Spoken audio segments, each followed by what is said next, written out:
I know. Okay. When I don't put one in, that's what works. Would everybody please join me and stand up, do the Pledge of Allegiance?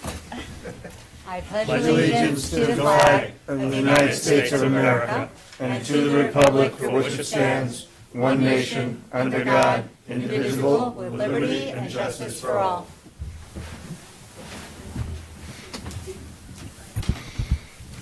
For those of you who do not know me, my name is David Heiser. I am substituting for Mayor Jason Klein.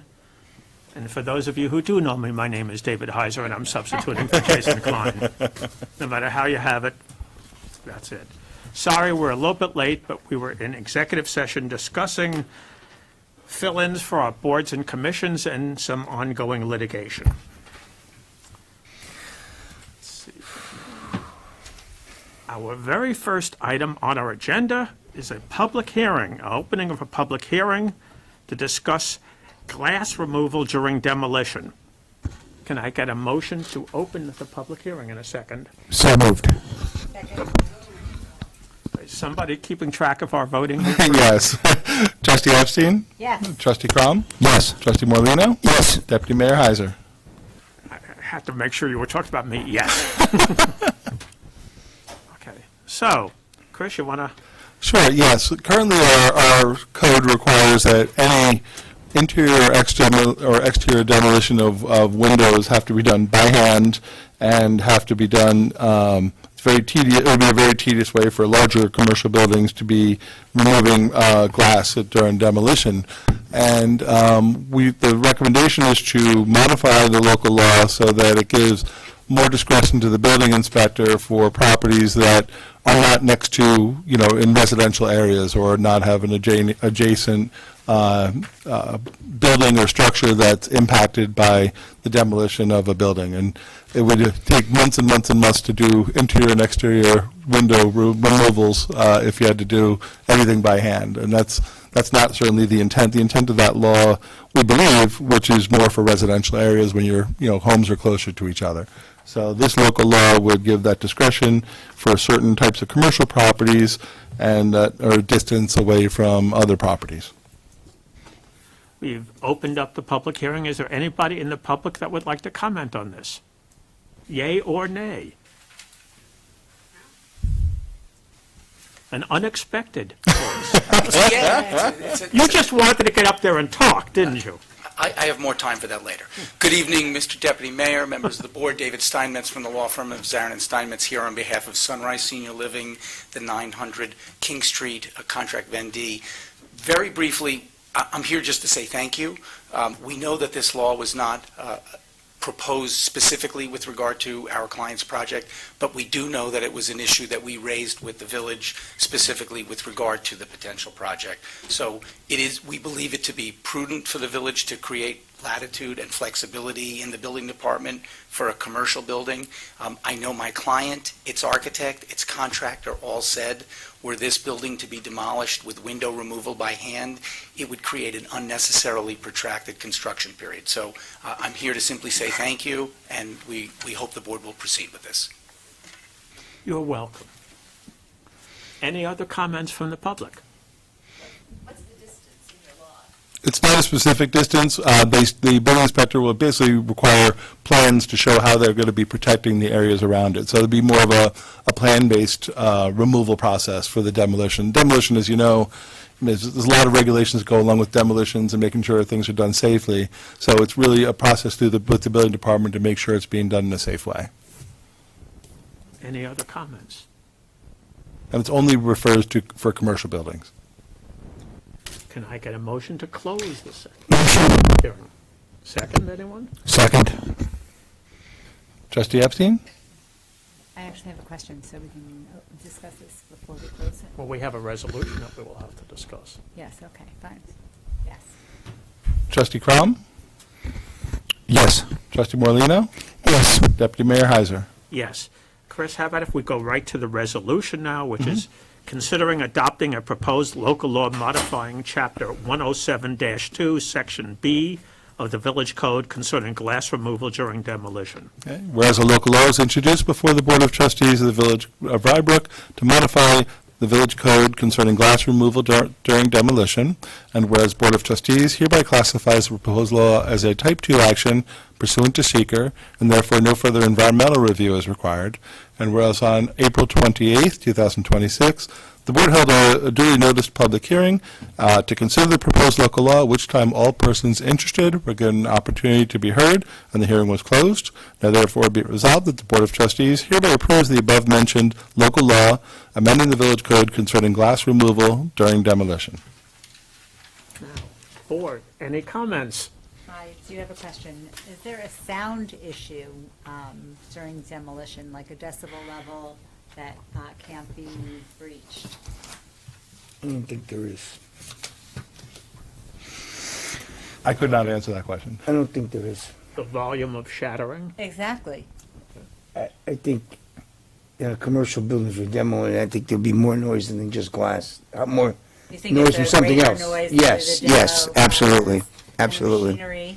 And the machinery and a big wrecking ball. Okay, so this is really just a It's just byproduct that's really It's not that. I could see it being very costly to remove Plus, it's glass not by the hand. issue. Plus, it's Time-consuming. not the issue And time-consuming. of It's how the it time. affects the neighbors Yeah, also. but even just the cost would be astronomical by hand. It's how it affects the neighbors also that we have to take into account. What? But if the sound is the same as those machines. Yes, it is. Then therefore, it wouldn't be.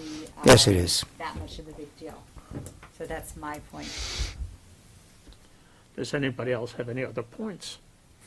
I mean, this seems reasonable. I've never heard of a large commercial building taking out glass by hand.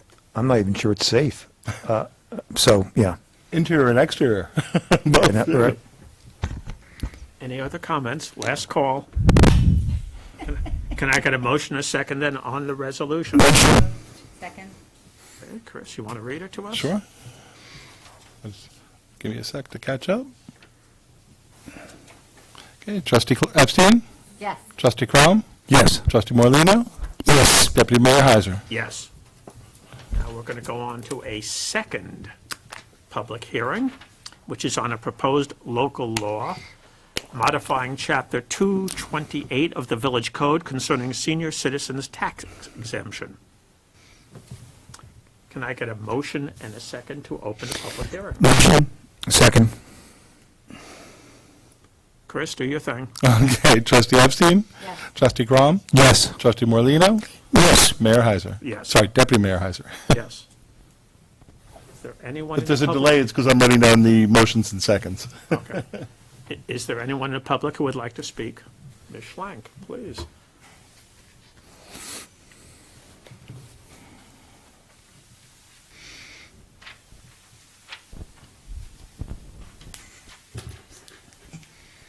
I just have a very brief statement I'd like to make.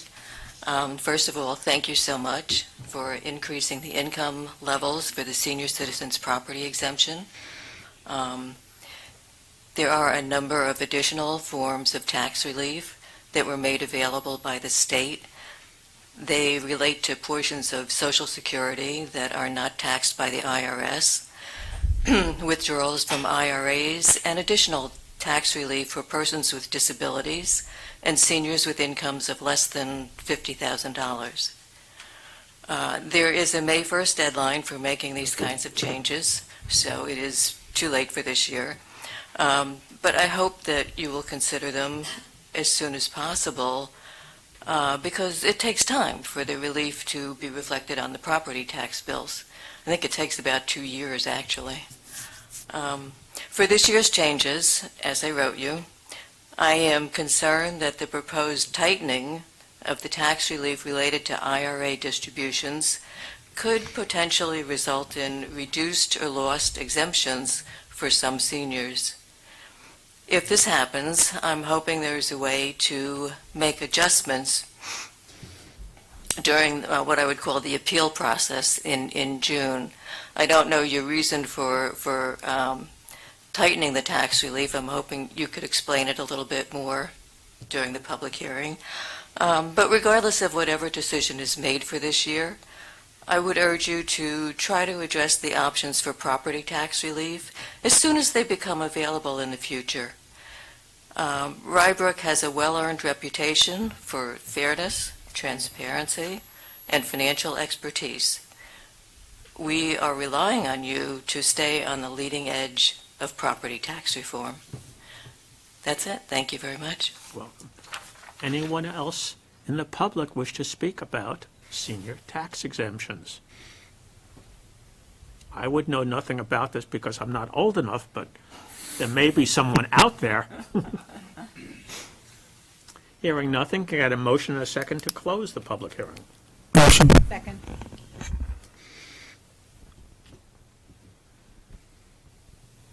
Trustee Epstein? Yes, and thank you for bringing it to our attention yet again, Rosemary. Trustee Crum? Yes. Trustee Morlino, Yes. Deputy Mayor Heiser? Yes. Move on now to the resolution.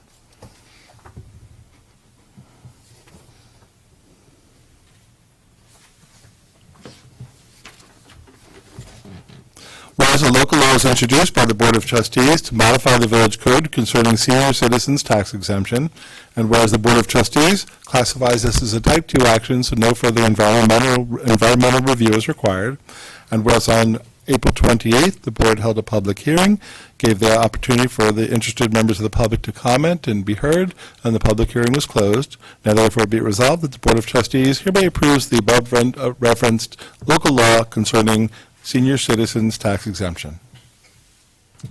Can I get a motion and a second on the resolution? Motion. Second.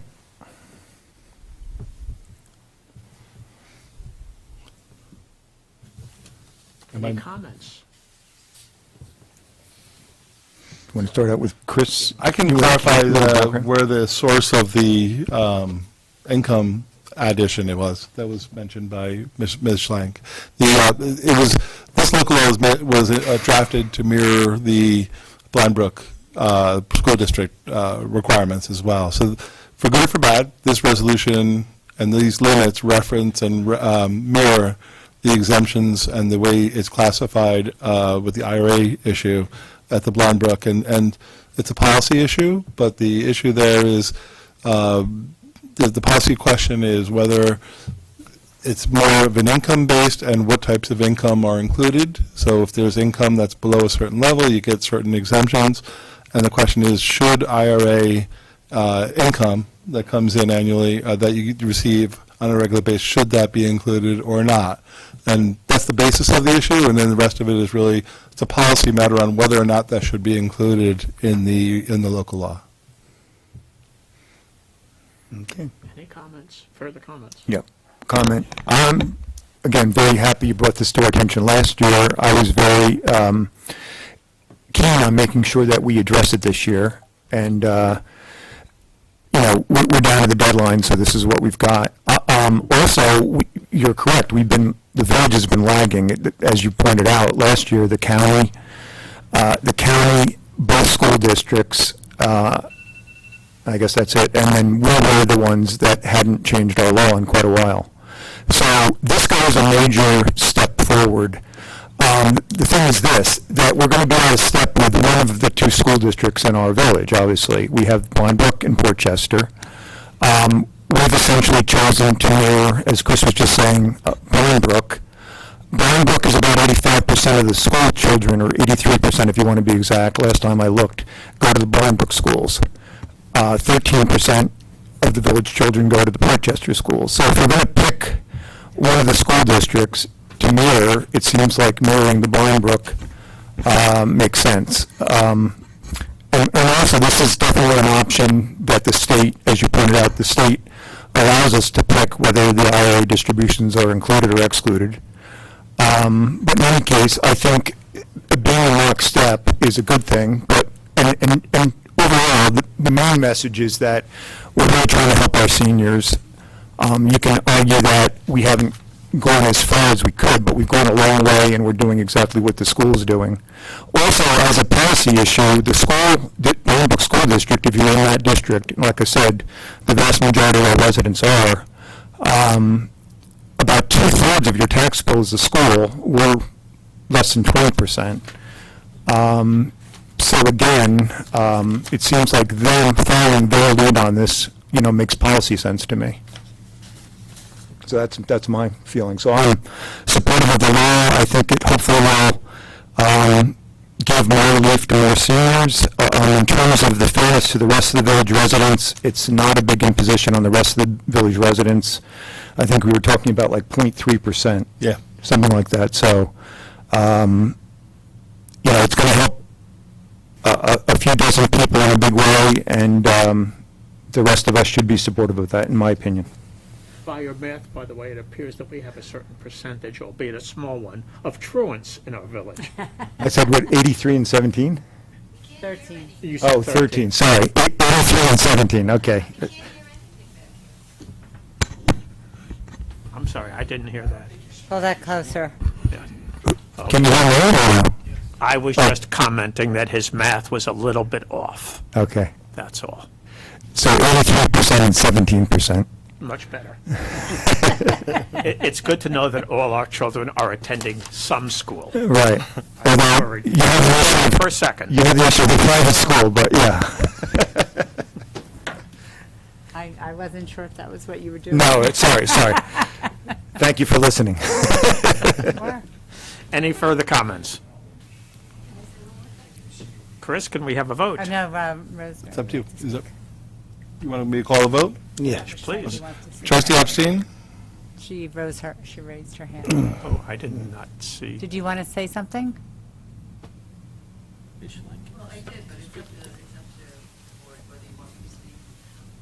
Please come up. I don't want to infringe upon your right to speak. On Mr. Steinmetz's right, yes, but not on yours. She's behind this, she was behind this young man who Yeah. blocked her. Please slouch from that. Well, I was just going to say, after hearing your thinking, that if you look at the exemptions, the majority of the exemptions are in the Portchester School District. At this point in time, the seniors in the Blindbrook School District won't lose their exemption because they're already bound by, the one in Blindbrook. But the seniors in Portchester, and there are quite a few of them, would stand to lose their exemptions. So, I mean, I don't think it should be based on the percentage of students in school as much as it is based on the percentage of seniors that you have and the percent that is in Portchester versus Blindbrook School District. But I understand your thinking, and I hope that you will reconsider it at some point in the future. Would have to be for next year. Yeah, it certainly would be a one-year lag. Mhm. I mean, the other thing about an IRA, if I could just take one more minute, is that it's really not new income to the senior. I mean, it's something that it's like a savings account. It's money that they put away a long time ago, and now they're taking it out. And yes, there has been income on their investments, but that would be the same thing if you had a different type of IRA, which is called a Roth IRA. You earn money on that too, but that is tax-free. So, I mean, it's really, it just from an accounting theoretical point of view, there doesn't seem to be really a good solid basis, a rational basis. So again, I just hope that you would consider that again next year and give me another opportunity to speak. Thank you. We look forward to it. Measure that. I'll call the roll again. Yeah, now we can try We're going again. to start over again now. Trustee Epstein? Sorry. Yes. Trustee Crum? Yes. Trustee Morlino? Yes. Deputy Mayor Heiser? Yes. Moving on to resolution number 3, considering adopting a second amended secret finding statement for a proposed action submitted by Sunrise Development Incorporated for property at 900 King Street. Bear with me, this is a little longer. Okay, whereas 900 King Street is the owner of certain property located at 900 King Street. I'm going to try to summarize where I can the whereas clauses. And whereas the property is improved with a 215,000 square foot office building and an at-grade parking lot containing 595 parking spaces. And whereas in September of 2021, the board approved a PUD site plan for the development of an age-restricted senior living facility with a total of 231 rental units consisting of 126 independent living, 85 assisted living, and 20 townhomes with a total square footage of about 346,000 square feet and other related infrastructure. And whereas the prior prior to approving the PUD site plan, in January 2021, the board adopted a finding statement as lead agency pursuant to seeker and adopted a local law to add a new section of the approved PUD concept plan for the project.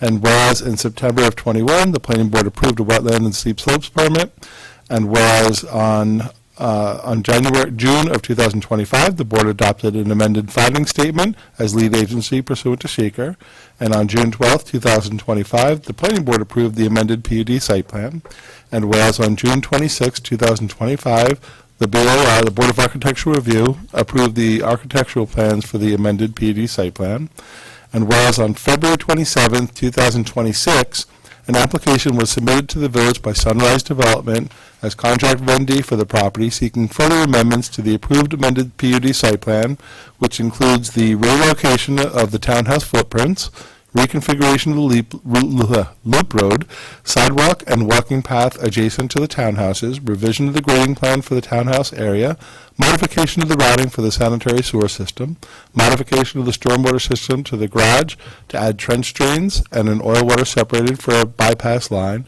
relocation of a generator space, modification of the trash area, reconfiguration of the allocated parking and land bank parking spaces, architectural modifications, including the enclosure of two shallow exterior patios at ground level to minimally expand and enlarge the adjacent interior spaces. In addition, the addition of exterior roof awnings over a sitting area in the independent living. North courtyards, addition of louvers for air conditioning units under the windows. Building exterior conversion of guards on an upper level balconies from solid wall to aluminum picket rails, and the relocation of select windows to more appropriately work with interior functions. And whereas the planning board is the approval authority for the second amended PUD site plan, and whereas the village board desires to continue its role as lead agency for the project, which is classified as an unlisted action pursuant to seeker, and whereas in March 2026, the Board of Trustees authorized the circulation of the notice of intent to continue its role as lead agency, which is classified as an unlisted action. And whereas in March 25th, 2026, notice of the board's intent to declare lead agency was circulated, and whereas the project was referred to the county planning board in accordance with general municipal law and the county code, and the village received comments from the county planning board, and whereas the village board is in receipt of all application materials submitted by the applicant, including the environmental assessment form, and whereas the village board reviewed and considered the relevant environmental impacts resulting from the changes in the proposed project compared to those previously studied in the prior DEIS and FEIS. Now therefore be resolved that pursuant to the seeker, the village board hereby determines that the project does not result in any significant adverse environmental impacts that were not studied or inadequately studied in the prior environmental impact statement, and therefore no supplemental environmental impact statement is warranted. And be it further resolved that pursuant to state seeker, the board adopts the annexed second amended finding statement, setting forth its finding and conclusions related to the project, which is analyzed in the amended finding statement as a second amended further revised alternative, and based upon the written facts and conclusions, the Board of Trustees hereby finds and certifies the following. 1, it has considered the relevant environmental impacts, facts, and conclusions discussed in the DEIS and FEIS and in the second amended PUD site plan application. 2, it has weighed and balanced the relevant environmental impacts with social, economics, and other considerations. 3, the requirements of seeker and seeker regulations have been met. 4, consistent with social, economic, and other essential considerations among the reasonable alternatives available, the second amended further reduced alternative avoids or minimizes environmental impacts to the maximum extent practicable, and that adverse environmental impacts will be avoided or minimized to the maximum extent practical by incorporating as conditions of the decision those mitigative measures that were identified in the amended finding statement.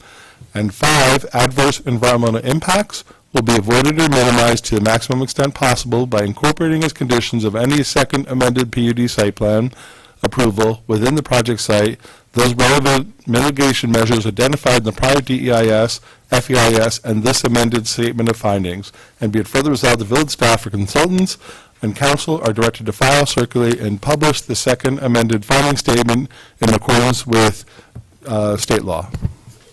Thank you, Chris. I know that was a long one. That was a long one. Can we get a motion and a second on the So resolution? moved? Second.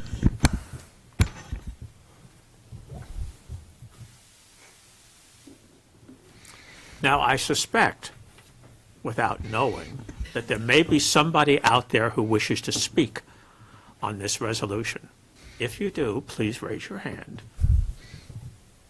Attorney Snyder, please.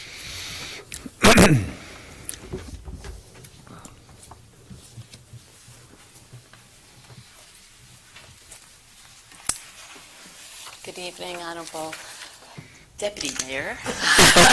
Wait, you've never used the word honorable in conjunction with me before. And members of the Village Board. My name is Leslie Snyder. I'm a partner in the law firm of Snyder & Snyder. I'm here tonight on behalf of the Arbors Association. There's our president is here, Anthony Samella, and various members of the Arbors community. And the reason they're here is obviously this is a project that affects their day-to-day life in the village, and many of them are long-term residents. The applicant has submitted an amended site plan for the project, which Chris detailed, which included adjustments to some footprints of the townhomes, the generators, the driveways, and the parking. And basically, the applicant is asking me to so-called rubber stamp these new second amended finding statement without giving you really any new supporting findings material to substantiate. And your job as the village board is to do the hard look. You're supposed to be looking and determining whether there are environmental impacts significant due to the changes that have been made and due to the time. As you recall, this project was approved in 2021 after very long and very detailed collaborative work with the village, with the arbors, with the applicant at the time. And we spent a lot of time working on all the conditions of the site plan and of the findings statement. It's been 5 years since that, and things change. And the Westchester County Planning Board, in addition to myself, actually highlighted 3 things that they suggested the village board should be looking at. And one was that this application should be sent to the New York State Department of Transportation. I don't know if it was sent or not, if the New York State DOT responded.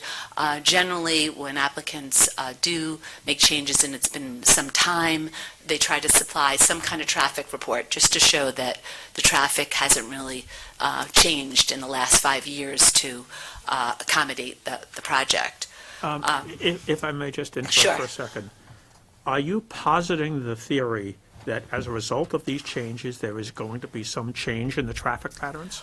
What I'm actually positing is that due to the lapse of time, that the traffic may be very different than when you approved it back in 2021. I'm not saying it is. I'm just saying there should be something to support some kind of study or some kind of analysis. Because if you remember, when we spent a lot of time on traffic back in 2021, there's a few intersections that are F. Literally, they do traffic like they do grades, and there was some traffic that was an F. And they were supposed to try to work with the traffic light. I don't know if that ever came to be. I know a lot of people have tried. DOT is not the easiest. But it's really sort of, there's been a lapse of time. And so, we're hopeful that it's, things aren't going to be worse than what it was back in 2021, but we just don't know. I'm not saying there are or there aren't. We just don't know. But you seem to be saying that the lapse of time triggers a need for a view of traffic patterns. Well, what I'm saying is it's not just a lapse of months. It's sort of like a change in certain conditions. There's a lot more traffic. You could establish that maybe there isn't. Maybe from 2021 to today, the same amount of cars go by and the same traffic reports that was submitted back then still apply.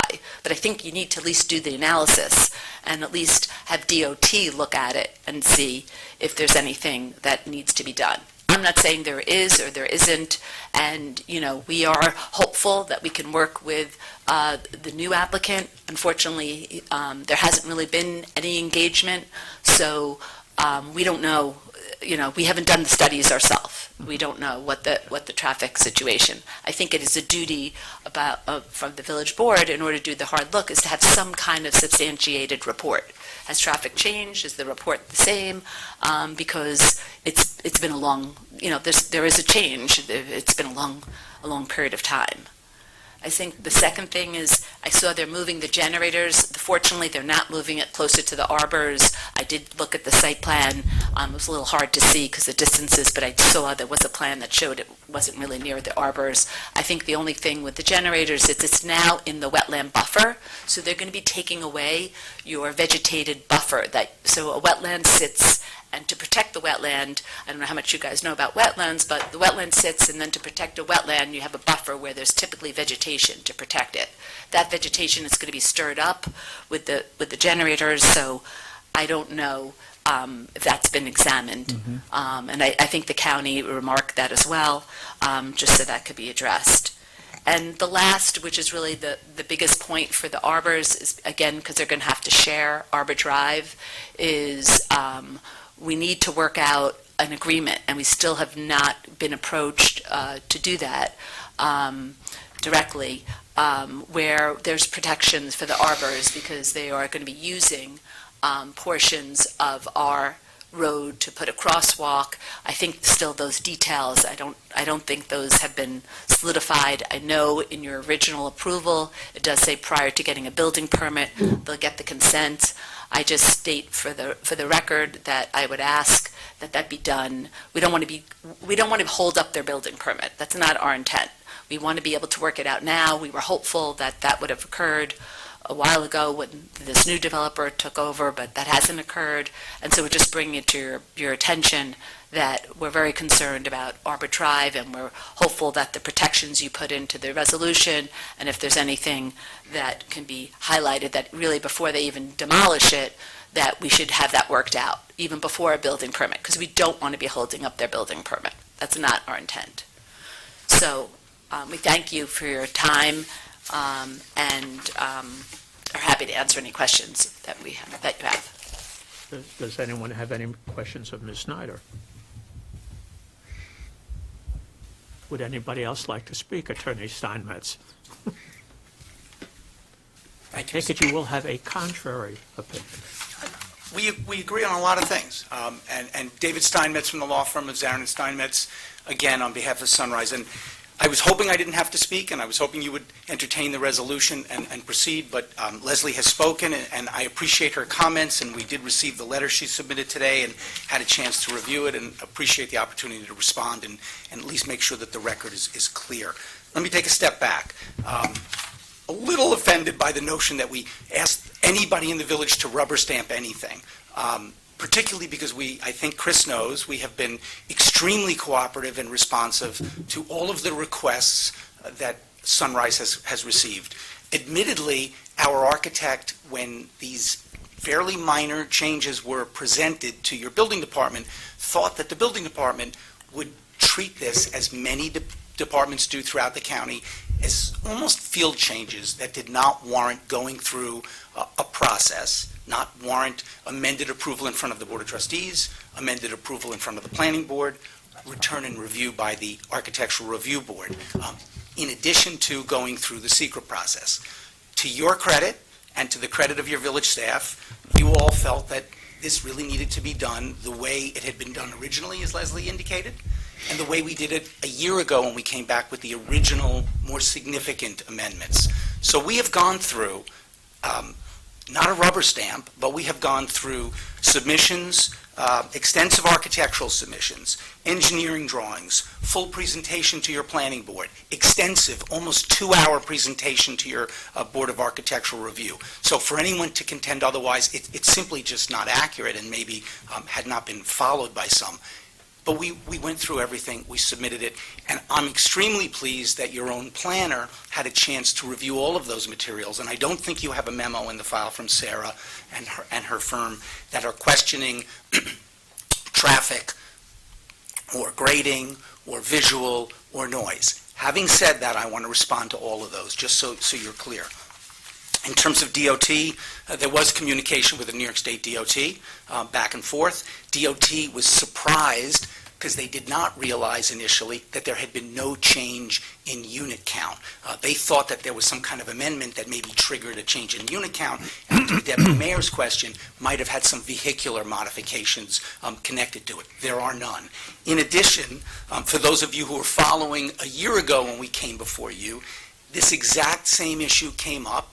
There were communications between the village and the New York State DOT, and at that time you received empirical data that actually vehicular movement on King Street had dropped since the data that was submitted as part of the secret study. So the vehicular movement on King Street had gone down from that which was projected and analyzed, resulting in the original finding statement. We have no reason to believe any of that has changed. No one has told us that further studies needed to be conducted, and to the Deputy Mayor's comment, nothing we're doing in terms of making some minor changes behind the building, adding some railing, changing some of the fenestration and windows, and moving the generators so that they are further away from the arbors. No one has said that that was going to trigger more vehicular movement, so there has been no further traffic studies required. We don't believe they are. Next. With regard to the wetlands, the generators were moved further away from the arbors. They are now 3 football fields, I'm told, over 900 feet from the arbors. There is a wetland buffer intrusion. There was a wetland buffer intrusion. So there is not a significant change, and again, my understanding is your professionals have reviewed that and found no significant adverse environmental effect associated with that. Certainly, should the arbors request that we pull the generators closer to the arbors, we can look at that. We don't think that that's a prudent course of action for good neighborly behavior, and that's definitely not Sunrise's desire. Lastly, Leslie's 100% right. We have not yet gotten to the point of finalizing easements that we've begun to look at and draft. We're absolutely mindful of the various conditions in your resolution that require interaction between Sunrise and the arbors. We know that there are some easements that have to be addressed both with the arbors, easements with the school district. That has been discussed with the planning board and with your staff. We were waiting for this process to culminate because there are certain things that change here. There are some retaining walls, there are some issues related to grading. We need to know how that shakes out before we can finalize the meets and bounds descriptions and the locations of certain easements, and we're trying to deal with all the easements at one time. So the good news is my friend Leslie and I will be dealing with one another on a variety of documents over the coming weeks, and we look forward to working with the arbors as we have periodically throughout this process. So the only other thing I want to add, and I was going to say it at the beginning, Trustee Epstein, I very quickly tried to answer the question you asked on the other hearing, and I felt you were entitled to an answer, and I'll let Ralph double-check me. Under Section 158-2 of your noise ordinance, there's nothing specifically regarding construction activity and glass window removal, but there is an obligation for anyone doing any work in the village to, quote, avoid making unnecessary noise, and there is a prohibition on the operation of unreasonably noisy machinery. So to the extent that you inquired, will window demolition associated with this project create a problem? There are noise prohibitions already in your code, and you should be mindful of that, and I know my client will have to abide. Thank you for So I answering. scrambled quickly to try to get you an answer. Well Couldn't done. do it before you closed the last hearing, but I certainly wanted to share that. I am happy to answer any questions. I'm delighted to hear our neighbors at the arbors say that they don't want to see a delay in the issuance of the building permit. We, too, have been working, I think Steve will tell you, we have been working quite actively with his department. We wouldn't be here with detailed minor changes if we weren't on the final approach. So we are on the final approach to the building permit, which will be preceded by demolition and moving forward with a project that you all have lived with a lot longer than I have. So I hope you will adopt this resolution. I hope the finding statement will be completed. I still need to go back to the planning board, and I believe back to the architectural review board to put a cherry on top of this thing. So we are not done, and I wish I could rubber stamp this, but it has not been a rubber stamp process. Thank you. Any questions for Attorney Steinmetz? He's still up here, in case anybody has any questions. No, you Oh, got from to. us? No. Yeah, the question, one thing you had mentioned was within the next few weeks, you'll be entertaining the arbors about these easements, but I guess you still have to go to the planning board and architecture review board. That should take place, that all should take place in the next couple of weeks, and I think we're in front of So the we're planning board talking shortly. about a month and a half before you meet with the arbors, probably. Maybe even sooner. I mean, there's no Okay. reason we can't. Once we know we've gotten through this part, obviously, we've got SECR behind us. It makes it a little easier for us to begin to focus on everything. And I believe the agreement is that's got to get done before a permit is issued. Correct. Correct. Okay. Yeah, relative to the crosswalk and possibly Yeah, with regard okay, to that's anything we're fair. changing on the sidewalk. And just so everyone knows, the next planning board meeting is May 14th. Okay. Any other questions? No, I think that it's helpful to hear that they are required to have this done before the building permit is, Yep. so therefore you will hear from them, so that's a positive thing. And then the other thing was the generator wasn't a buffer, Correct, and it's still in a buffer Correct. and moved further away from the arbors, less noise. correct. And it's a buffer, but it's like almost It's- green grass. It's not even a, but that's what I hear. I haven't understand visually it's seen not a it. super pristine area. It's right adjacent to the hutch, Mhm. and it is in a location where it should minimize impact, not only to the arbors, but to the 200 residents of this wonderful facility once it's I constructed. do have one question. There are 3 homeowners that are but the hutch on King Street. It's moved towards them. I can't answer that. Somebody else, no one raised that with me, so I can't answer that. That's the only. I can st- You know what I'm saying? You know, if you look at the property here, so Yeah. here it is here, here we are. Mhm. There are 3 homes over here. There are drawings, I mean, I can make them. Sure. I looked myself where it was hard to tell. Is it closer, my only issue is it are we moving it closer to the homes that are on King Street? It would be, the question is whether or not it's blocked by the building or not. That's something you'd have to look at. Yeah, I mean, I do have a drawing which shows where the generators are, they don't show. I don't think it shows the other homes, does it? Right. Yeah. I don't think it Well, does. we know where the homes are. I don't know if this helps you at all. Well, They're showing that they're relocating. Ms. Snyder, the just to be generators, yes. technical, could you please show that to Mr. Steinmetz so that he will verify that that's an accurate drawing? Well, it's from his. If it's in her hands, I'm sure it is. It's from your website. This is printed. Well, So it's not, It's not. I can't tell how close it is. It's behind their building still, so Trustee it is, Epstein and it Ms. is Ms. blocked. Deputy Mayor, if you want me to step out and call my engineer and ask that No, question, we See can that? see it. Yeah, sure. can Not you see it from necessary. there? Yeah. Sure, here. Since everybody's I willing I don't to, want David to say I made Mickey Mouse No. drawing. She does a lot of things, she doesn't make up the drawing. since everybody trusts Leslie, I am not going to be one that says no. Yes. And I think it's really a reminder of the site. So, let's see. This is our relocated generators. Where is Village Hall? I could tell you of all that if you want me to look. Which but- one should be over here, but I'll let Chris confirm that. Right, that's what I thought. Chris, right over here? I just can't see from here.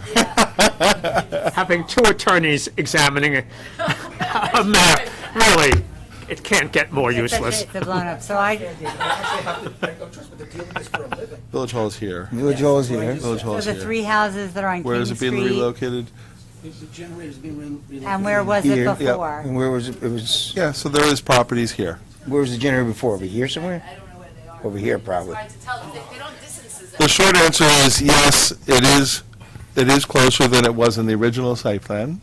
On particularly maybe one property, but the other one probably is blocked by, just me looking at The it, Village. it's blocked by some of the building, so the one, it would definitely be closer to at least one home. But further away from many other ones? But further away from the arbors. Yes, further away from the arbors, but closer to a home. Oh, a home on Every King time you Street. move it, you're going to go one way or the other. This is a backup generator, correct? Yeah. It's a backup generator. It is only used in emergencies. It does get tested. It'll be cycled. Once a week, yeah, once a week. yeah. And the fact of the matter is, my understanding is, the office building had a generator as well. So there will be a generator, there was a No, generator. it's not a question of the Yeah. generator, it's a I just question want of to make that sure we're the moving record's it. clear on that. Well, anytime you're going to move it, it's going to be closer to one way or the other. Those generators have an enclosure that is sound attenuated, so. You want to comment, Michael? Just wanted to Mr. know- Nowak would be a Leslie, could you whole lot please- better to answer the Have a question. microphone, let's use it. Okay. So you got, so there's like a house of one house. Are they here? Are they here? Well, So They from don't know- they don't know conversations what's in the going on. past, this came up with regards to generator, and I spoke with their engineer and had requested what's called a critical care silencer package be installed, which is the next level higher than just a basic package. So it's basically going to be a quieter generator. There are other generators in this area that operate, so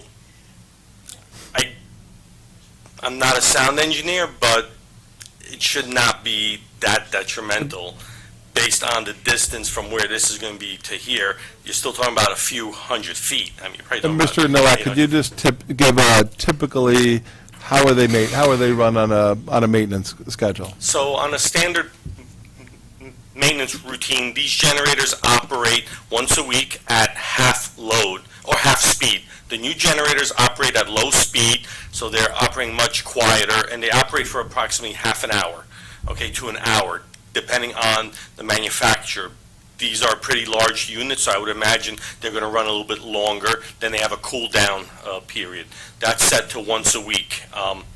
If need be, we could work that out amongst ourselves if the board wants. We could set up a time during the day or during business Right. hours where these things are operating, so that way they're not running in the evening or something like that on the test mode. And let me just add one Sure. thing. It looks like my engineer is verifying what you all concluded, which is, to the extent that they have moved farther from the arbors, they are moving slightly closer to a home, but we are still obligated to comply with the village noise ordinance. So this generator can't be any different from any other generator in the village. If it is an unreasonable noise and causing detriment to surrounding properties, it's subject to, it's about the same distance away, about 140 feet. So it is still 140 feet away from the nearest home. Thank you. I did the best I could quickly. No, that was really amazing. So 140 feet is a fair amount of Yes. space. Thank you. Thank you. Leslie, did you want to say something? I would just ask for 2 points of clarification. The fact about the planner memo on the traffic and this DOT response, I don't see that in the record anywhere. So I would just ask that if that is there and that We can look and see if there's something in writing that we haven't included on the development, because we're pretty good about putting the Right, documents that's up. why actually you're really great. I have to applaud Rye Brook is the best, honestly, of any municipality I've been to. They always they're very transparent. A lot of places are not as good as you, so I commend you. And I just We'll didn't look. see We'll any look for it. any of that. I don't recall what happened. I can But, answer that for Leslie when I- she's done. I have an answer for you. I just think that whatever this is with the DOT is, obviously, traffic is it's inevitable. The second thing I just want to note, because we are talking about the noise, we were talking about the shattering of the glass, just to remind, there was very specific noise barriers that are supposed to be put up with the demolition. That's part of the conditions. I just want to make sure that's noted and reaffirmed. And it was a very specific type of barrier because Absolutely, the it was applicant at very the time, specific. we did a lot of research, thanks to Dan Barnett, who's not here tonight, on behalf of the Arbors. We did a lot of research about noise barriers. Still stands, and that's all in the existing Right, conditions. And so we're less worried about the glass because we knew about the barriers, but I just want to note that for the record, that Yeah. the barriers. We're very mindful of that. We are very concerned that it's been over a year, and we really haven't had any agreement with we're just being transparent, that we really haven't had any discussions with the developer to get into the details, so we are hopeful that, we don't want, we don't want to have to bring out a crowd to the planning board and the architecture review board. We want to try to work cooperatively, so anything the village can assist in trying to work collaboratively, we are, willing to do so. But we are very concerned about the road, the responsibilities of the road, this crosswalk that's going to be crossing our road, how the traffic exactly is going to work.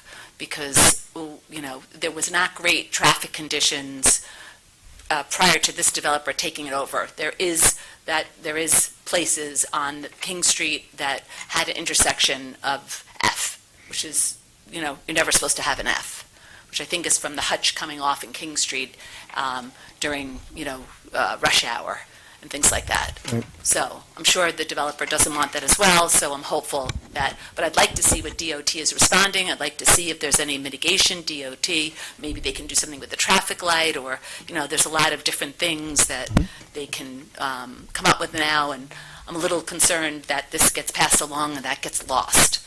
So anything you can do to try to incorporate that would be greatly appreciated. Is there anybody else out there that would like to speak? Ms. Schlank, we haven't heard from you recently.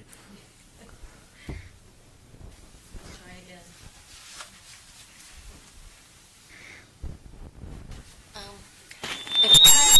Sorry about that. You break it, you buy it. On the subject of the traffic, I know that we are not the only ones who are concerned about traffic.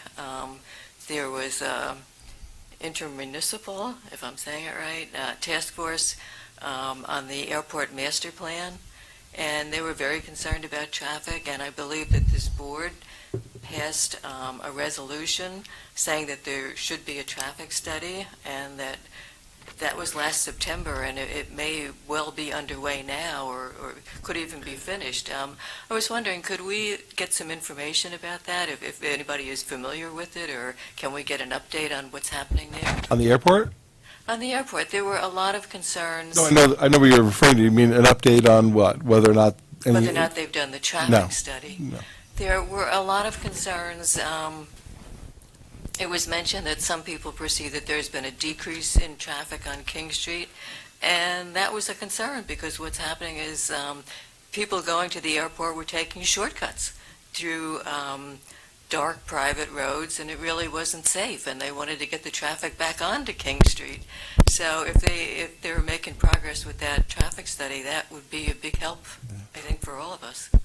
we're kind of straying, but I can tell you that the county, the only people in the county that have responded to the intermunicipal comments that were made on the airport was there was a meeting at the airport, the Westchester County Airport Advisory Council. So the next steps, they're going to be going and stepping it up with the legislators and so forth, but not yet. So it's a long process. So that one, but there hasn't been any kind of embracing yet of any of the comments that have been made from the county. So we're waiting for the county to approve it? Well, the county this is something that we asked them to look at this, the county. Okay. Working with the state, obviously, because it's a state roadway. But the issue is airport impacts, not data on anything else. But I'm not expecting anything anytime soon on those issues yet, unfortunately, from the county airport, on the county airport issue. Okay, well, The lack of response has been a concern to the village. I would be concerned too. Yeah. Thank you for sharing that. Does anybody whose last name does not start with the letter S have anything to say? Hearing nothing. Did Mr. Steinmetz have a further comment on the traffic? No. No, he's barred, he's S. Okay. She's S. She's S. Okay. C, come on up. I just moved into the Arbors a few years ago. Please identify yourself. Fred Shaker, Chakar. I live at 22 Bayberry Lane. And I'm having a little trouble understanding. You said the Department of Transportation, New York State, has said that traffic is less now than 5 years ago? I did not say No, anything. I thought I heard Someone that. said it. Huh? Someone said it. Someone said that. No, just to be clear, Mr. Steinmetz raised that in his comments to the village. Okay. Well, I've been here almost 48 years, and I got to tell you, it hasn't gotten less. We got more traffic out here on King Street than we've ever had. And for someone to say that the traffic is less in the last 5 years, I'm having trouble understanding that. I understand. I mean, what I've always found before I retired as an attorney is that there's anecdotal evidence and there's hard evidence. And sometimes we focus on the anecdotal evidence. Our eyes say X, Y, Z, and it turns out that's not accurate. Well, I was just wondering, what would be the harm in that a study were to be performed? What is the harm? You can prove out what a statement is being made or come back with the right results. Well, when you say the right results, the assumption It could be one or the other. is that it's not correct right now. I have no reason to think. The logic tells me that it's hard to take that. I understand that. Digest it. What we're focusing on tonight are the proposed changes made by 900 King Street's owners. Right, I have no problem with the genders. None of the, and what we do not see, or at least I do not see, is that any of these changes would affect the traffic volume or patterns. What you would like to do is go back and say, compare it to traffic 5 years ago, but that's not really what we're here for. We're here to look at the changes that are being proposed.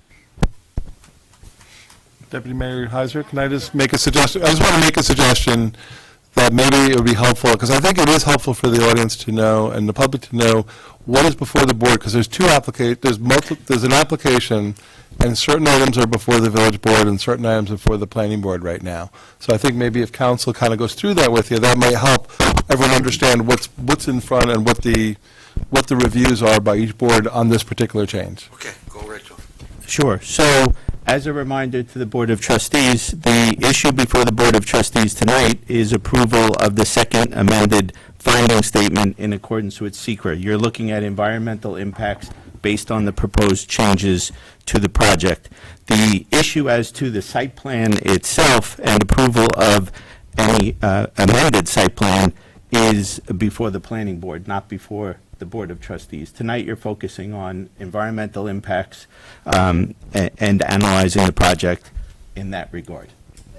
So if I can just clarify a little bit, and then you guys can speak. I'm not an attorney, but I'll speak more from the administrative end. In short, the village board is looking to see whether the amended changes that are before, on the amended site plan, or have any environmental impacts, because the village board serves as lead agency under SECRA, which is the State Environmental Quality Review Act.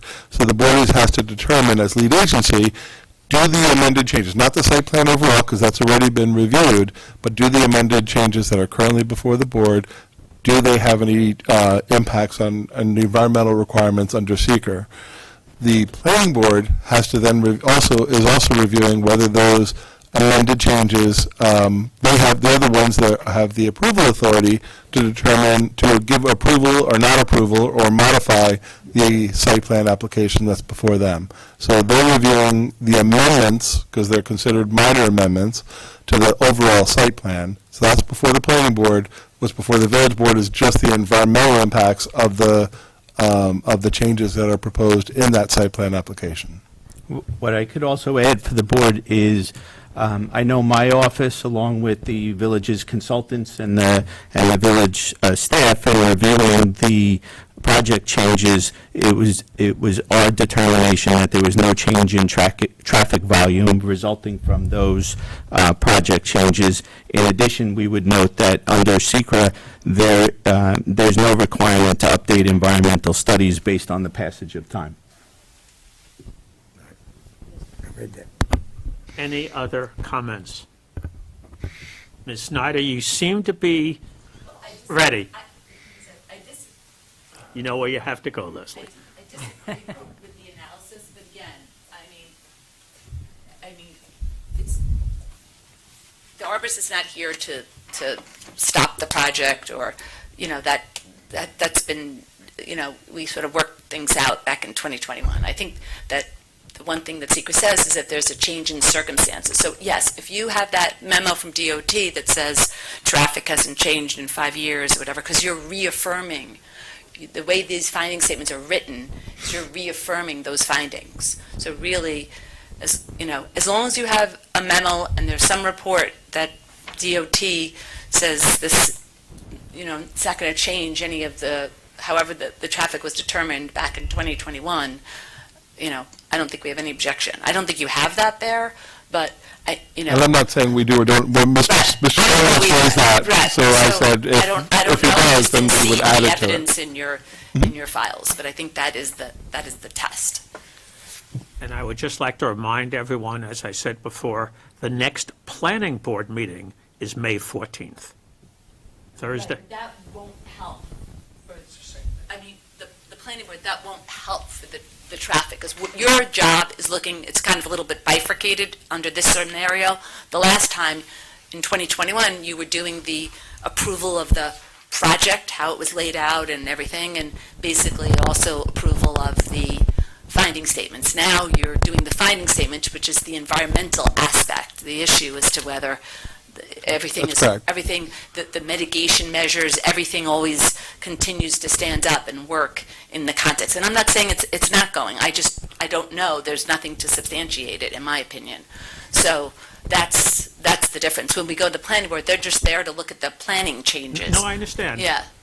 But to my old attorney ears, what I'm hearing is that you're saying that the passage of time in and of itself would seem to require a restudy of the traffic patterns. I think the real question is whether there's been a change in I myself, I'm not a traffic expert. I myself don't know how many projects now feed into King Street. I mean, they have houses built all the way down, by KTI. They're building Glenville. They're doing this. I don't know your area well enough. So I can't make that. I'm not saying yes, I'm not saying no. I'm just saying someone should look at it because you're reaffirming. If you look at that finding statement, and I tried to say with these mitigation measures and everything, that's your job. You're the hard look. It's not the applicant's job, it's the job of the agency, because this is a project that's going to live in your community.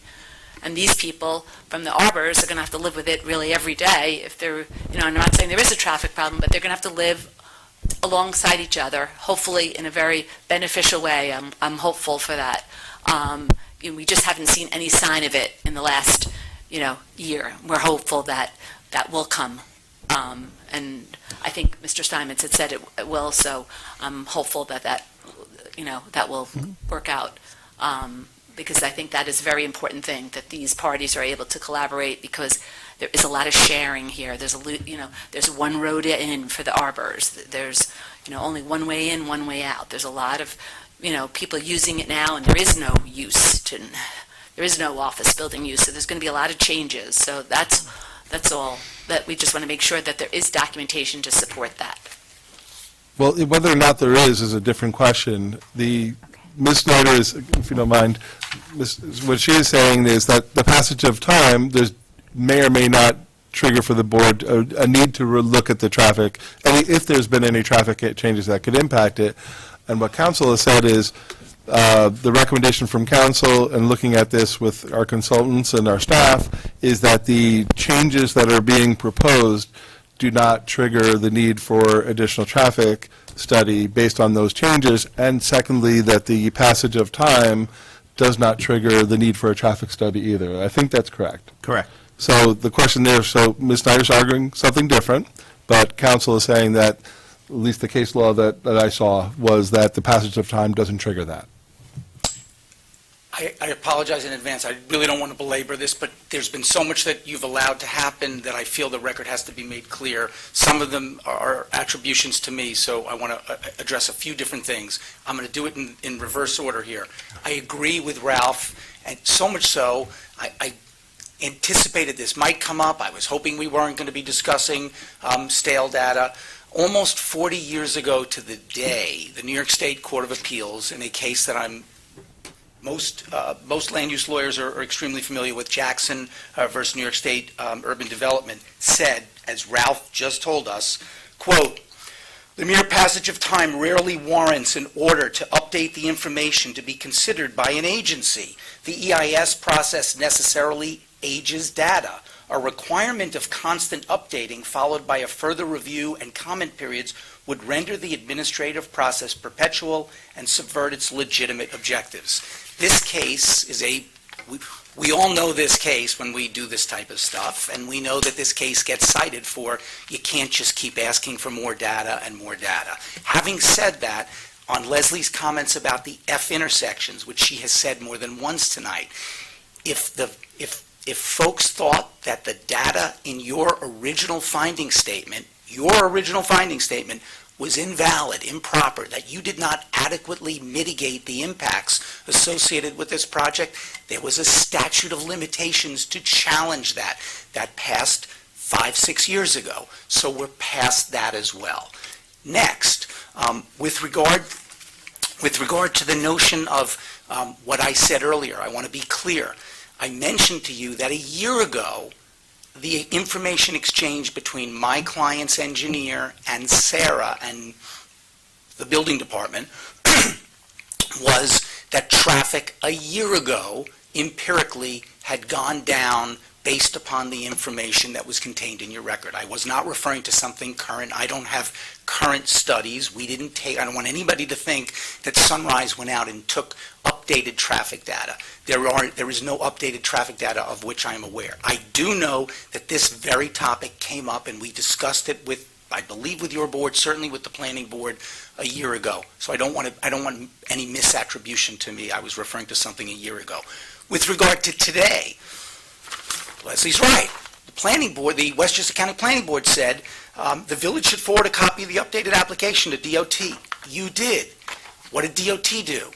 And there may not be a memo in the file, which is why I rise to make sure the record's clear. DOT reached out to my traffic engineer. They have the records of this from 5 years ago.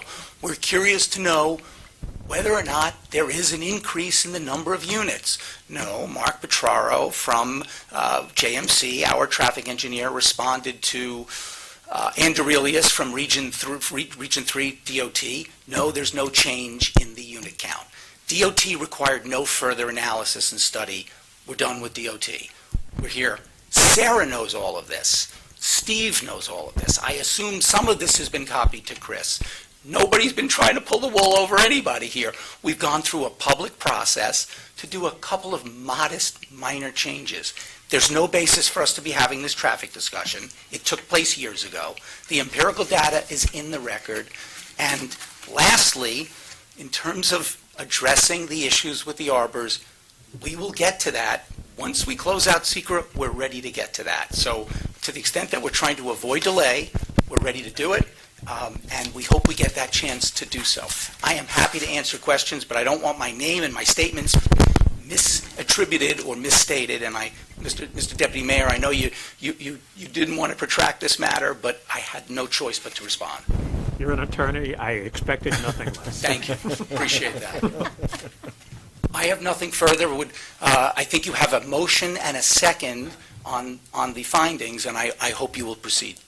I first want to find out if anybody else has anything to say, whose last name does not start with S. No. May I ask the question of the speaker?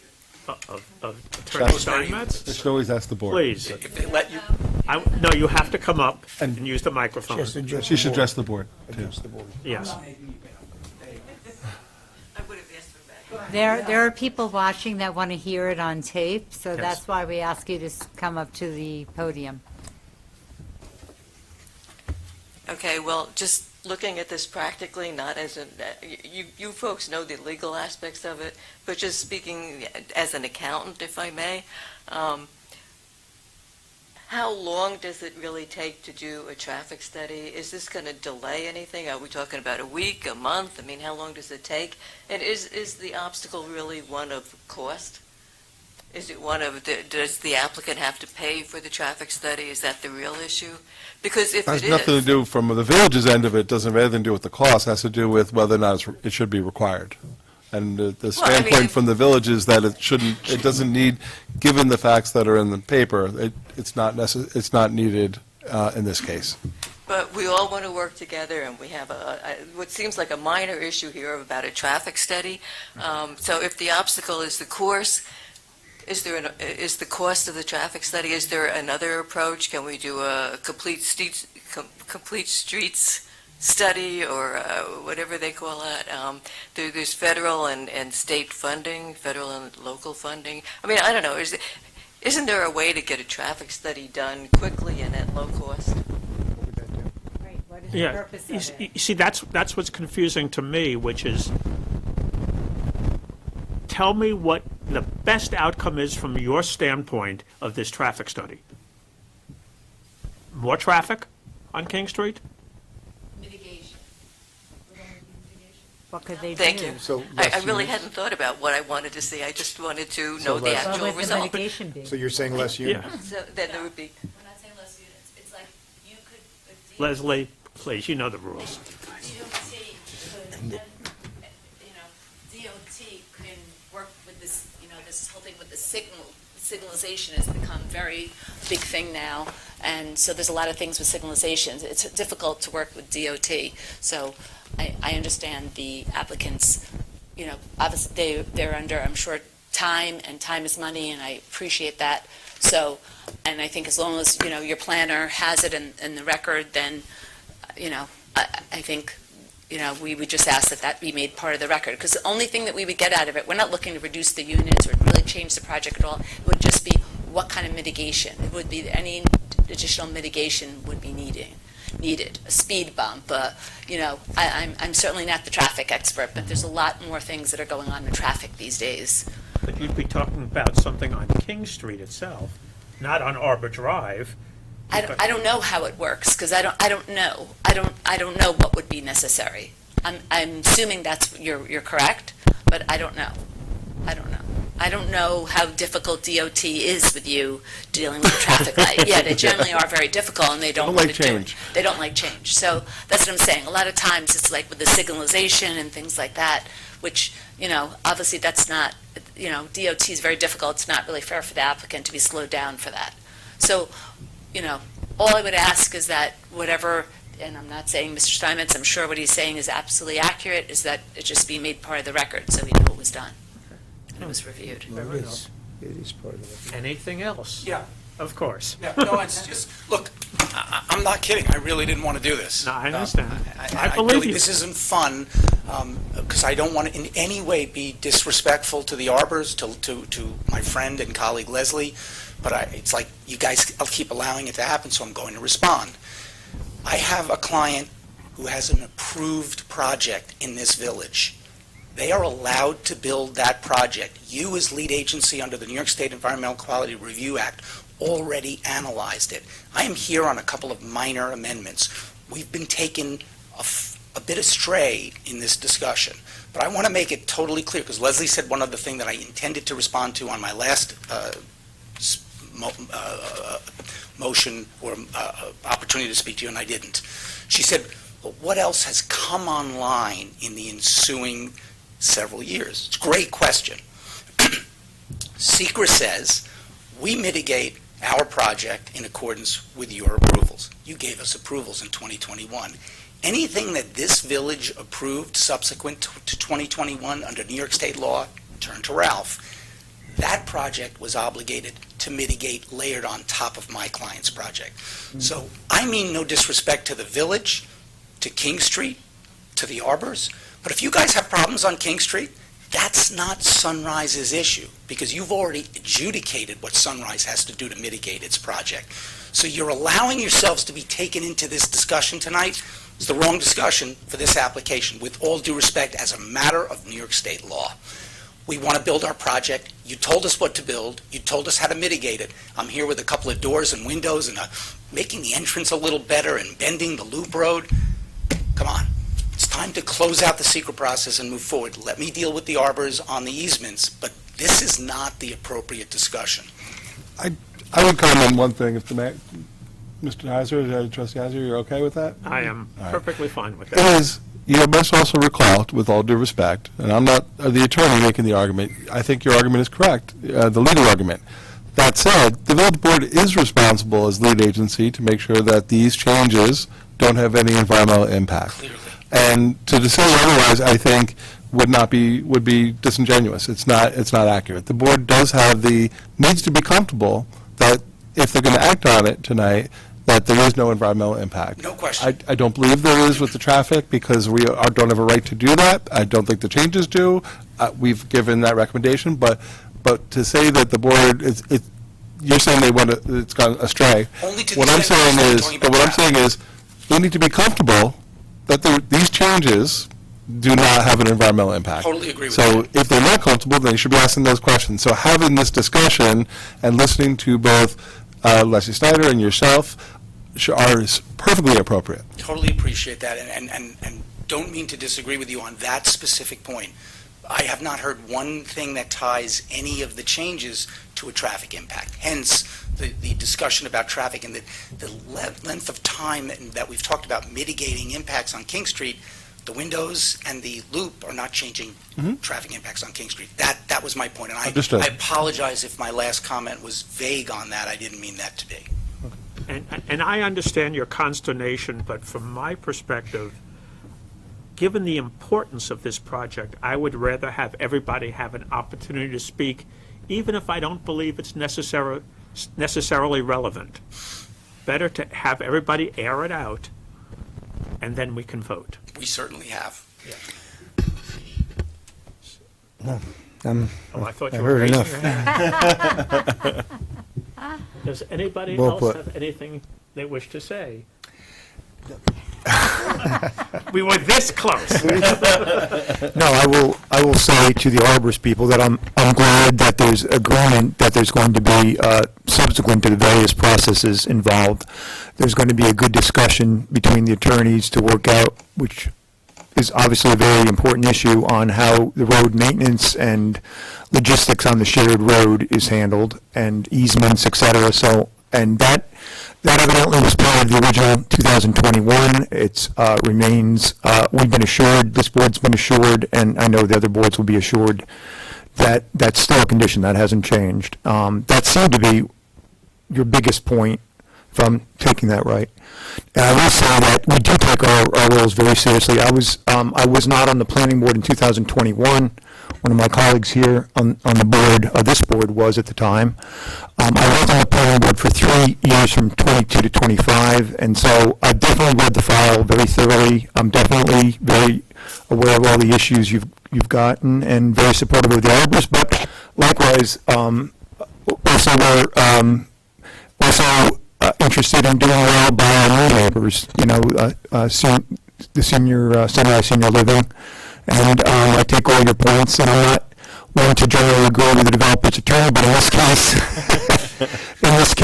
Even why don't you get away with that? no, in this case, based on our council's recommendation, I'm confident that we're getting good advice, and I'm glad we've had this hearing, but I'm supportive of the finding. I personally am supportive of the finding that these specific changes don't change the environmental impact.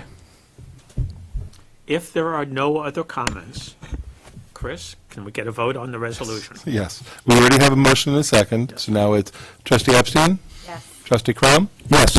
Trustee Morlino, Yes. Deputy Mayor Heiser? Yes. Thank you all. Appreciate your time and your patience. We look forward to resolving everything. So do we. And communication. Absolutely. Our meeting is still ongoing, as difficult as it might be for some people to believe. So we're up to resolution number 4, considering the adoption of the Village of Rye Brook's fiscal year 26-27 annual budget. Well, as the village administrator, Could you just, outside? whereas the village administrator filed the tentative budget on March 20th, 2026, and whereas the Board of Trustees held 2 budget work sessions on March 30th and April 6th, and whereas the Board of Trustees held a public hearing on April 14th pursuant to the notice on the tentative budget, at which time all members of the public were given an opportunity to be heard, and whereas on January 25th, the Board of Trustees adopted a local law allowing for homestead-based proportions, and whereas the items, the identification of those base proportions were previously approved in February of 2026 by the town of Rye, and also then subsequently agreed to by the Village of Rye Brook Village Board in February 26. And whereas the total taxable assessed value for the village for tax purposes is 3.848472401 based on the amendments made by the board and discussed at the budget work sessions, and public hearing would result in a homestead tax rate of 4.9107 and a non-homestead tax rate of 8.1289 per $1,000 of assessed valuation. That's a blended tax rate of 5.3368. And whereas the village board authorizes the receiver taxes to collect the property taxes necessary to raise the required $20,538,442 tax levy based upon the most updated assessment roll provided by the assessor. And now therefore be resolved that the Board of Trustees makes the following amendments to the tentative budget, which are hereby adopted.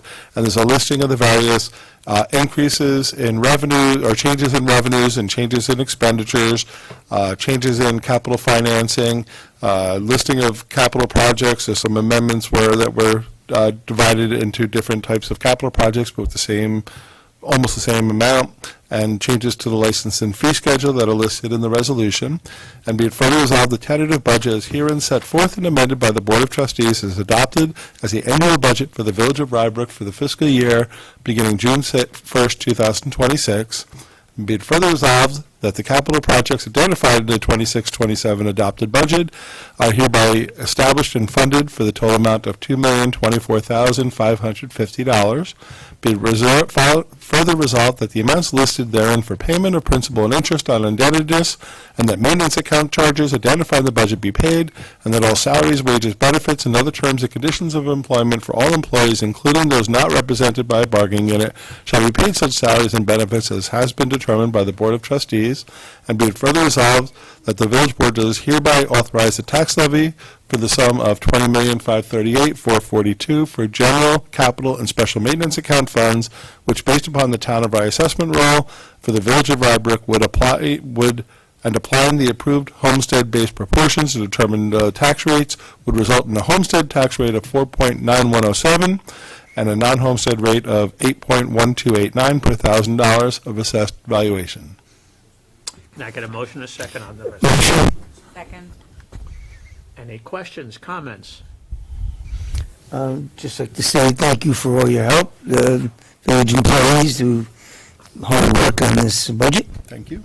Thank you. I was just going to say. We all thank you. I am going to labor it. Ditto. Yeah. Yes, everybody, just thank you very much. It's an extraordinarily difficult process, time-consuming, and you ought to be congratulated and thanked. Trustee Epstein? No. Sorry, Trustee. Can I make a quick comment? Oh, sorry. I have a few comments. Is that all right? Few comments. We are going to limit you to two comments. I have 4 comments. No, you get two comments. Two comments, Pick your you best said. two. Okay. No, there was, And part B, you got to do like sub A and sub B. You know? Yeah, you can do 1B. there was discussion online that I want to address, just in case, I know that these meetings are not widely viewed, but in case people ever go back, compliments to all the managers, administrators, et cetera, that put the budget together, and to this board. We, just so the public knows, and this has been stated before, but we've sat through 9 hours of meetings, and we really do scrutinize the budget very carefully, and maybe more importantly, it's not a scrutinization as much as it is a dialogue with each of the departments. So we spend an hour with each of the major departments in the village, which I think is really, to me, one of the more enlightening things that we do all year long. I know it's a little bit time-consuming, but if you're in the village and you're watching this and you're worried about the budget, we do a very thorough analysis, and before we even get to it, the staff does a lot of attorney work, and we make hard choices. I also just want to make a couple of points that Chris made in one of the earlier meetings, but I'm proud to live in this village. The financial stress is, the last 2 years it's been 0, and we're now 3 out of what, 60 or something? It's- 45 is a, Okay. we're at 3.3. Our financial stress is effectively zero. I think we could be proud of that, and too bad the accountants left the room, but the test is a very balanced test. They look at 9 factors. They look at the balance sheet, the cash flow statement, how much reserves we have, our revenues versus our spending. It's very thorough, and we score incredibly well, and that's from a lot of the hard work that's done all year long by the managers that, help run the budgets. Also, our credit rating, we can be proud of. We're one kick away from AAA. I know we have a Moody's rating, which is 001, but that's the same rating as the U.S. federal government has. This is an incredibly high credit rating. Again, we can be incredibly proud as a village. Our borrowing is very low. Okay, now that's 2 out of the 4. I'm rolling into another point, which is when we look at the budget, if you pull out all the pages, it's like 8 inches thick or something. A couple of our members printed it out. Older members. But what I'll say is, just taking a step back, people may sometimes want to know how much of the budget goes to what. And I've just 3 points.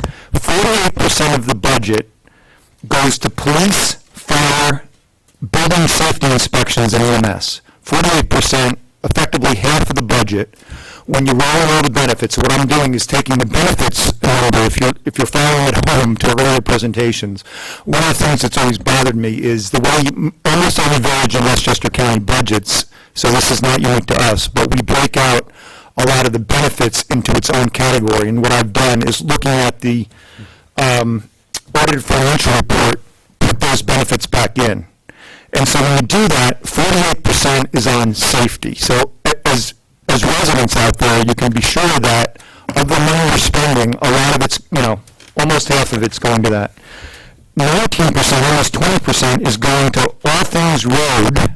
So that's road maintenance, snow removal, street lights, and trash collection. Okay? That's 19%. So those 2 things, you're already up to, if I round, almost 70%. And to make a point with our financial condition, we only have 2% of our budgets going to interest expense, which just shows you that our borrowing capacity is way higher than that. Frankly, it's not unusual for Westchester County to have that low of borrowing, but we've kept the borrowing, and this is not me, but the previous boards and led by Chris for over 25 years has kept the borrowing very low. Lastly, I'll just say that this is, as Chris has said, and I've said many times, in terms of the residential and what do we call it, homestead. This budget is looking at a 2.5% increase, and we're very proud that 14 out of the last 15 years we've met what's called the budget cap that New York State sets. But everybody should realize that New York State sets the thing. They say inflation or 2%. And they adjust the 2%, so the 2% could be between 2 and 3%, maybe a little more, but they say it's the lower of inflation, or that 2-ish% number. Well, the problem is, in the last 5 years, inflation has much exceeded that budget cap.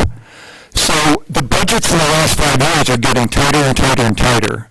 And so, if anything, if you're a resident, just realize that we have a responsibility to do what's right for the village overall, to keep the services where you would expect them to be, and it's getting harder. Just alone, it's getting harder and harder. While the staff and the board is commended for sticking to 2.5% this year, I'll just say that, for instance, this budget was put together before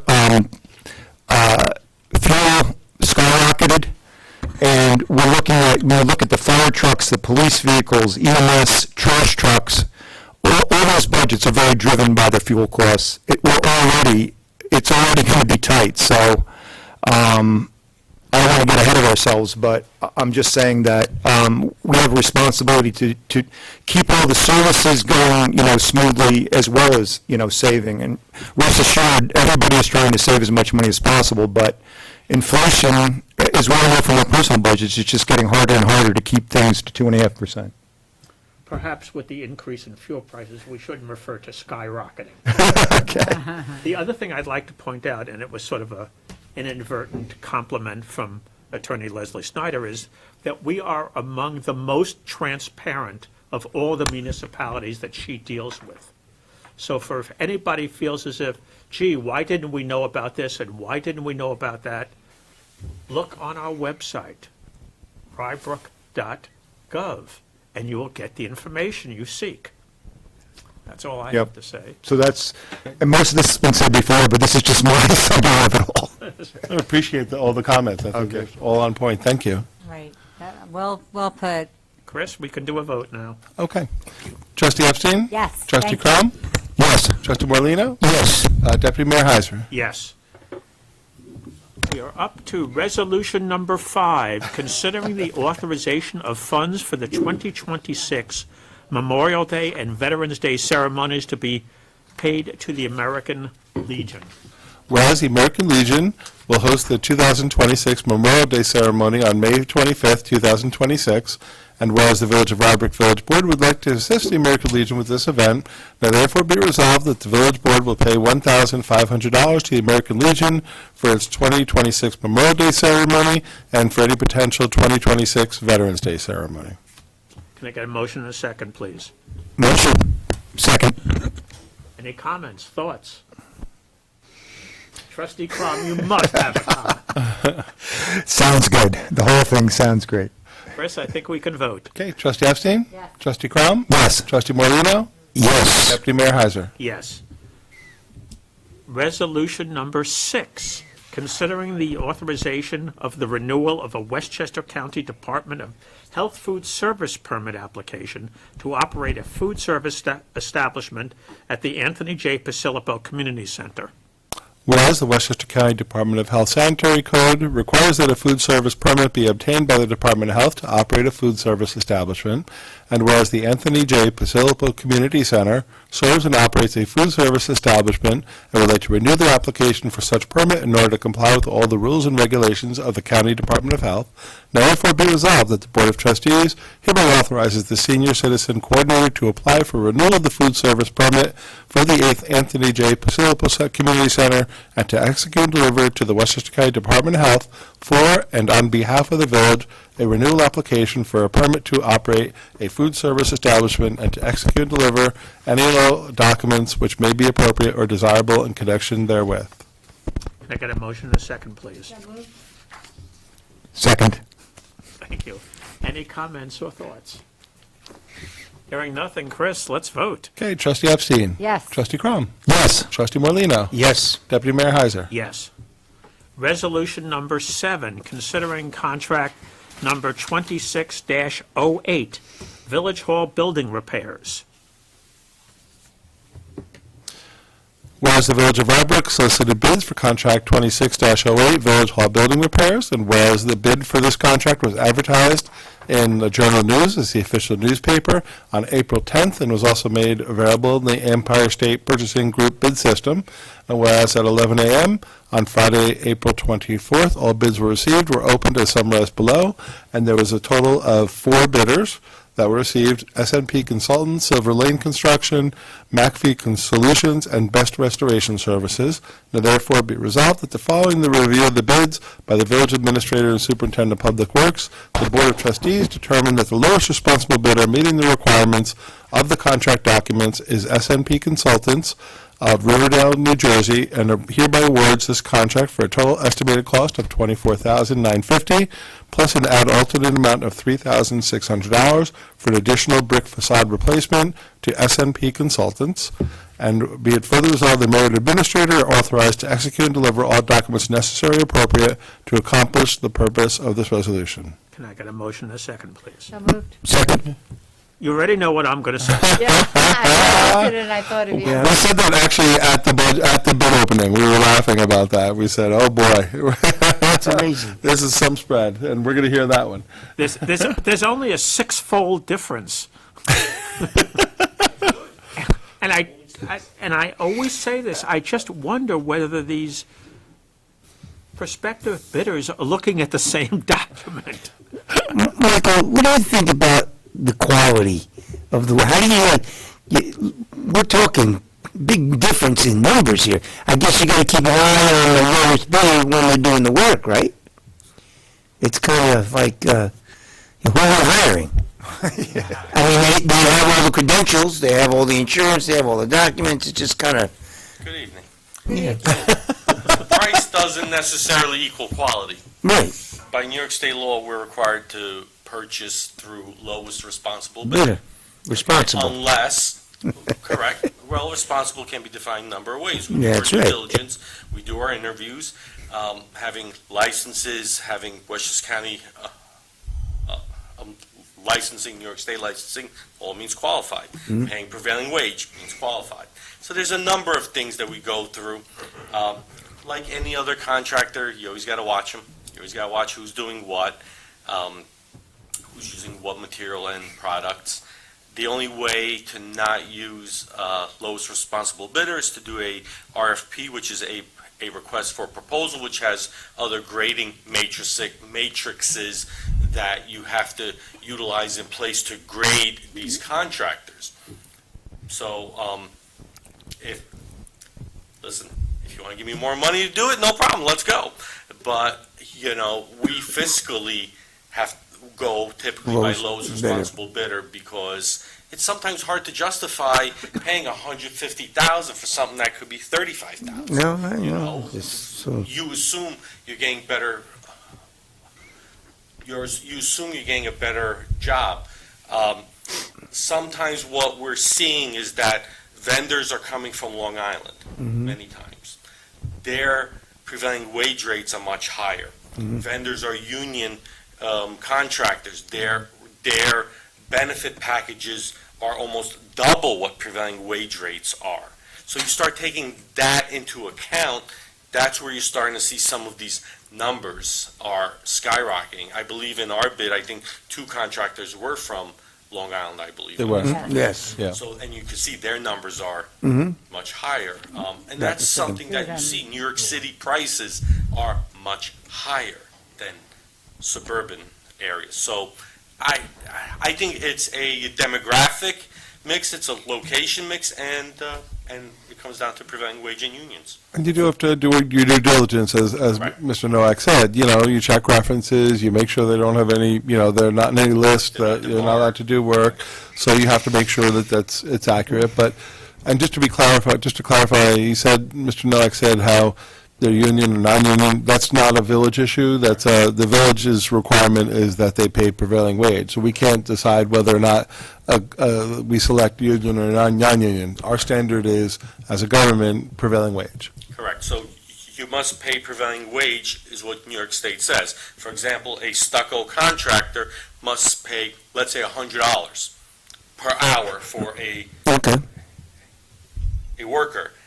That same worker who may be working for a union may be getting $145 an hour between benefits and salaries and everything. So yeah, they exceed the prevailing wage rates plus.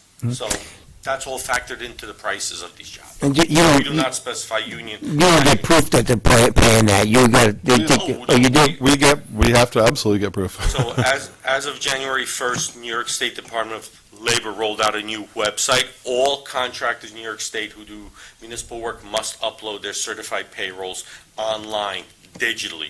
We receive paper copies. We request paper copies. We do spot checks. We do get audited by Department of Labor. So far this year alone, I've had 5 requests for 5 separate contracts. The most I've gotten in any given year. Okay. So yes, we do check. We do not offer a payment until prevailing wage is fixed. And just to give you a perspective, all the jobs have to be listed on their website, and this is as small a jobs as $1,500. You're doing work, you need to do prevailing wage. Yep. Yeah, all right. No, actually, the hardest part is trying to find work on smaller jobs. Yes. We do prevailing wage across the board because it's You not, have to. it's not worth arguing for an $800 job. Do you pay prevailing wage? It's not worth it. It takes 5 minutes. So they don't get paid unless they need We hold to payments submit. until they They finish the need to job? submit it with their invoices. We paid in advance? We do pay in advance for material. For materials. For things of that nature. We do sometimes pay deposit. partial payments up front, Mm-hmm. but if that paperwork's not submitted, we won't even pay that. And generally, if it's, if they're providing materials, they need to show proof that they bought the materials and so forth, and it's on its way. There's a tremendous amount of oversight here. Yes. Yep. That's why things cost so much money, I guess. Wow. Any other comments or thoughts, or does anyone want to grill Bless Mr. you. Nowak some more? Thank you. Thank you. Chris, I think we can vote. Okay. Trustee Epstein? Yes. Trustee Crom? Yes. Trustee Morlino? Yes. Deputy Mayor Heiser? Yes. Thank you. Resolution number 8. Considering fiscal year 25-26 capital fund and general fund budget transfer and modifications and closing of capital projects. Okay. Always everyone's favorite resolution. Resolution, so we're basically transferring the following projects. We're transferring from an old resurfacing account, moving it forward to the current 2025-26 resurfacing account in the current budget. And that's $83,622.77. And be it further resolved that the following capital projects be closed and any balances returned to the general fund. That's the mechanic service truck, the HAP HVAC equipment, and road resurfacing 24-25 with a zero balance. And be it following the following budget modification to facilitate the transfer of funds from the capital fund to the general fund be approved, and that's a transfer in the amount of $80,598.19. And, hold on, and be it further resolved, the insurance claim funds that were received by the village in April of 2026 regarding damage that occurred to a 2022 Ram 3500 Highway Department pickup truck be appropriated in the general fund to otherwise purchase fund the purchase of a new 2024 Ram 3500 Highway Department pickup truck, and that the following budget modification be approved, and that's an increase in revenues and an increase in appropriations in the amount of $48,685.60, and the net impact on the budget is zero. Can I get a motion and a second, please? Motion. Second. Any comments, thoughts, questions? No. I dare you, trustee. 13 Chris, I think we can vote. 13.